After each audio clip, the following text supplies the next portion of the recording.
This is your first solo museum exhibition.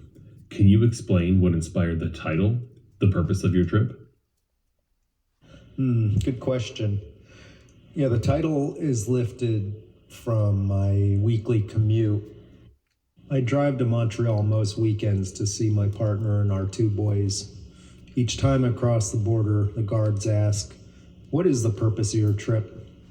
While developing the work for this show, that question began to resonate, not just with my weekly crossings, but with the movements of my family across generations.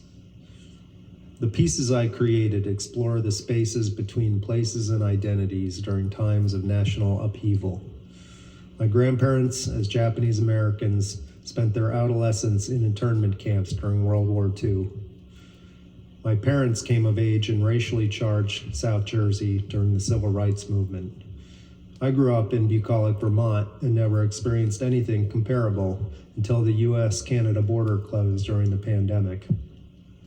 During the internment, Japanese Americans long spoke of gaman, enduring the unbearable with dignity, grace, and self-control. That idea took on new meaning when armed guards patrolled the border between Leia and me during the pandemic. We would reunite 6 feet apart at the Haskell Free Library in Derby Line, and I completely failed to stay calm or graceful. The content of this exhibition is similar to topics you've been working on for quite some time, but the framing of the show reveals a bit more of your life and the personal underpinnings of the work. Can you share a little bit about this shift? I think the shift was triggered by my kids. I've always been interested in exploring my own blended identity, but as my kids get older and learn new languages, I see them as belonging to a completely new, yet familiar continuum of cultural mixing. That mixing is a modern marvel that has always inspired my art practice, and being able to focus on them and their future has been exciting. How did you decide to embrace the site specificity of the ticket gallery?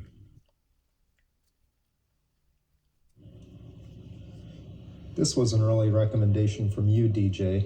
When you guest curated a show at BMAC last year, you mentioned that the ticket booth gallery carries the original spirit of the train station like no other space in the museum.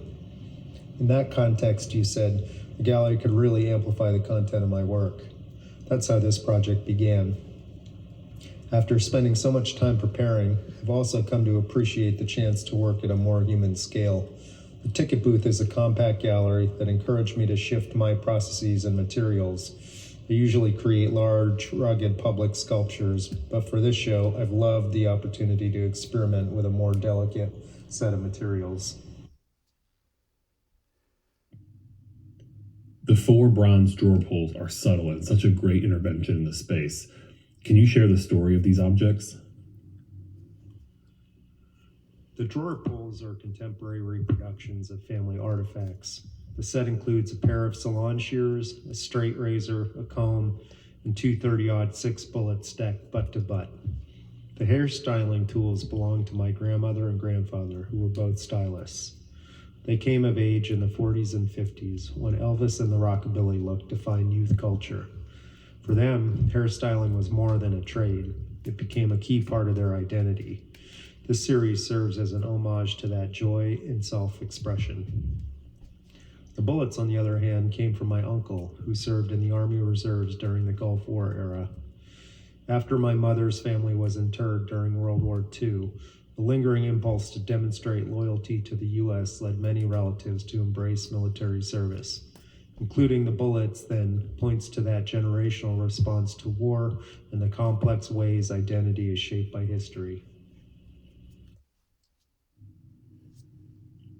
Double helix shovel is incredible. You often use digital rendering tools that inform the physical construction of your work. Can you share a bit about your process for making this? I've always loved drawing and have long used it as a way to think through my sculptures. Drawing feels immediate and expressive, while sculpture tends to be more deliberate and methodical.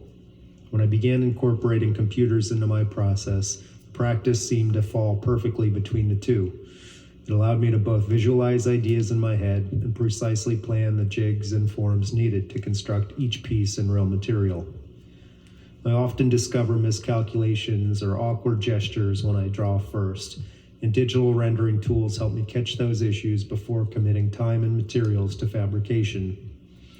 Integrating this digital process has strengthened the skills I've developed through the years of traditional casting and wood and metal work. What do you hope people take away from this exhibition?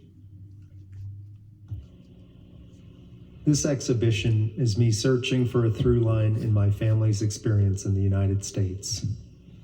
I believe many people could find similar threads within their own family histories, and that kind of reflection feels essential. It reminds us that we're part of something much larger than ourselves. The moments that give me that sense of belonging to a vast, universal continuum are the ones that bring me peace. I hope our work at BMAC carries that same intention.